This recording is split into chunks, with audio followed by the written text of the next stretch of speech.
저서가 지나고 8월 말인데도 무더위는 계속되고 있습니다. 그런 가운데 학생들은 개학입니다. 오늘은 개학을 맞아서 자녀들이 힘차게 2학기를 시작하도록 부모가 어떻게 도와야 할지에 대해 얘기 나눠보는 시간 갖도록 합니다. 오늘도 윤희룡 교육문화연구소 대표 윤희룡 선생님 전화로 모셨습니다. 윤 선생님 안녕하십니까? 네, 안녕하십니까. 자, 새 학기를 시작하며 부모님들이 어떤 점에 좀 유의를 하면 좋을지에 대한 말씀부터 설명해 주시죠. 예, 새 학기를 시작하면서 이번 학기는 이런 점에 우리가 좀 더 신경을 써보자고 말씀드리고 싶은데요.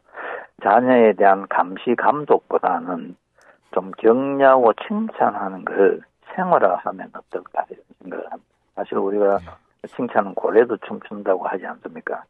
왜 이 격려와 칭찬이 중요하냐 하면 우리는 뭔가 잘 되고 있을 때보다는 그 반대일 때 관심을 더 가지게 됩니다.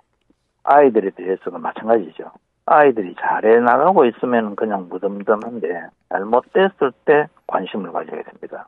뭔가 잘못돼 간다는 신호가 보이면은 이 해결책을 세워야 하니까 문제점을 지적하고 대책을 강구하는 과정에서 격려와 칭찬보다는 화를 내거나 야단을 치기가 쉽습니다. 그런데 이때 우리가 한번 생각해 봐야 할 문제가 있습니다. 미국의 심리학자 로젠탈과 제이콥스는 현재는 뭔가 기대할 수 있는 상태가 아니라 하더라도 더 잘할 수 있음을 믿고 격려하는 것이 결국 상대를 변화시킨다는 것을 발견했다는 겁니다. 일종의 피그말리온 효과죠. 여러 연구자들이 다양한 연구에서 이를 연구했는데 한 연구에서는 연구자가 학생들에게 언어 검사를 실시하고 언어 능력이 뛰어난 아동들 명단을 알려줬습니다. 그런데 사실은 검사를 실시하고 어떤 점수를 보고 알려준 게 아니고 검사만 실시하고 검사 점수와는 상관없이 무작위로 아이들을 선택해서 너희들은 우수하다 이렇게 알려줬는데 3개월 후 재검사에서 다른 아이들보다 언어 능력이 뛰어난 명단이 들어선 아이들이 훨씬 큰 향상을 보였습니다. 이 능력이 뛰어난 아이라는 이 교사 기대 때문에 나타난 결과죠. 교사들은 이 학생들에게는 다른 학생에 비해 언어 수업에서 더 많은 기회를 주고 또 그 과정에서 칭찬을 아끼지 않았습니다. 그래서 이 수행평가는 과정이 좋지 않을 때도 나무라기보다는 잘할 수 있을 것이라고 격려를 해줬습니다. 이러한 격려와 칭찬 덕분에 아이들이 진전을 보인 것입니다. 이처럼 누군가의 기대는 상대에게 실제로 영향을 미칩니다. 이 부모에게도 아이에 대한 기대가 있습니다. 이 기대에 따라 아이는 변하는 것입니다. 일상에서 부모가 가진 기대를 아이에게 표현하는 방식이 바로 칭찬이죠. 네.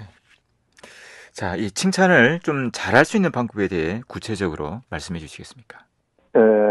칭찬을 잘할 수 있는 방법은 우리가 크게 구체적으로 예를 들면 두 가지 유형을 나눌 수 있으면 첫째, 너 만점이구나. 한 문제도 안 틀렸구나. 너 정말 똑똑해.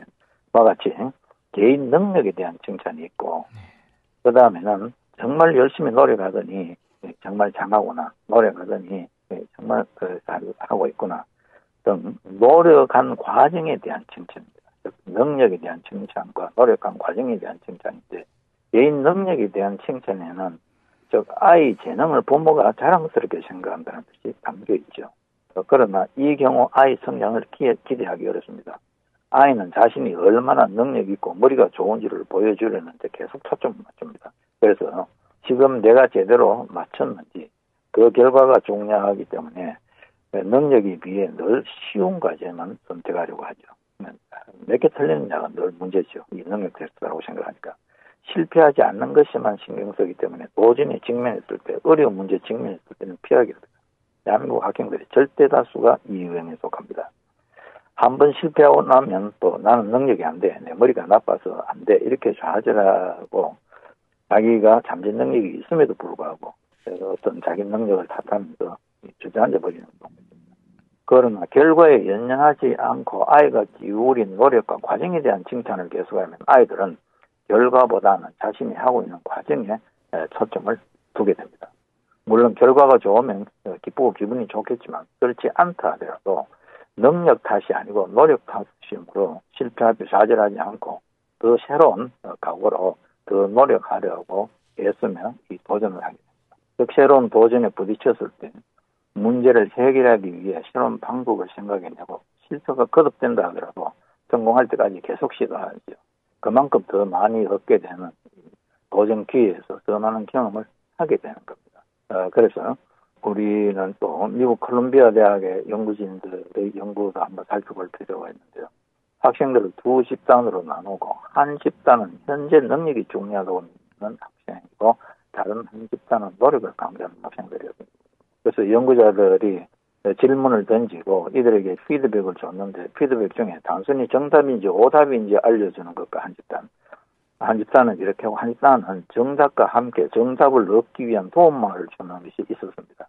그리고 각각에 대한 뇌파를 측정했습니다. 그 결과 능력에 초점을 맞추는 아이들은 오로지 자신이 맞는지 틀렸는지에 대한 결과에 대한 피드백에만 반응하고 문제 해결에 도움이 되는 피드백이 주어질 때 활성화되지 않았습니다.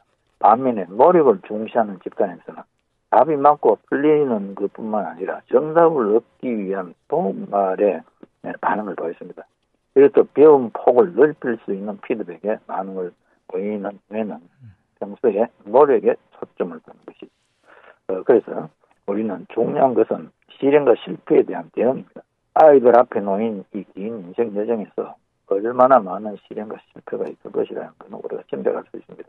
그때마다 부모가 옆에서 일일이 도와줄 수는 없고 실패를 넘어설 수 있는 능력, 좌절하지 않고 다시 도전할 수 있는 이 탄력성을 키워주는데 정말 신경을 써야 한다는 거요.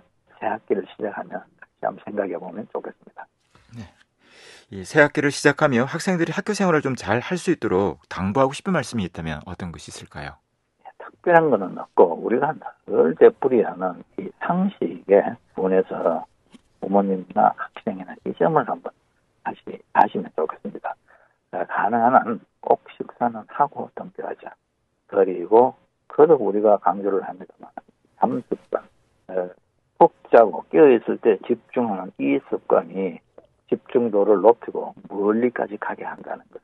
그리고 학습 방법도 모든 걸 학원이나 이쪽에 의존하거나 그냥 학습이 중요한 게 아니고 미리 예습하고 문제를 제기해서 설명을 듣고 모르는 거는 늘 질문을 하는 이 학습 습관을 우리가 꼭 명심하고 실천을 하고 또 일상생활에서는 맺고 끊고를 분명히 해서 미루지 말고 제때 하는 등 우리가 어릴 때부터 수없이 강조해온 이 상식의 측면을 정말 구체적으로 즐겁게 실천하면 또 한 학기의 성과도 좋을 것이다. 이런 점을 우리가 같이 한번 생각해 보면 좋겠습니다. 네. 오늘 말씀 고맙습니다. 네. 윤일현 교육문화연구소 대표 윤일현 선생님이었습니다.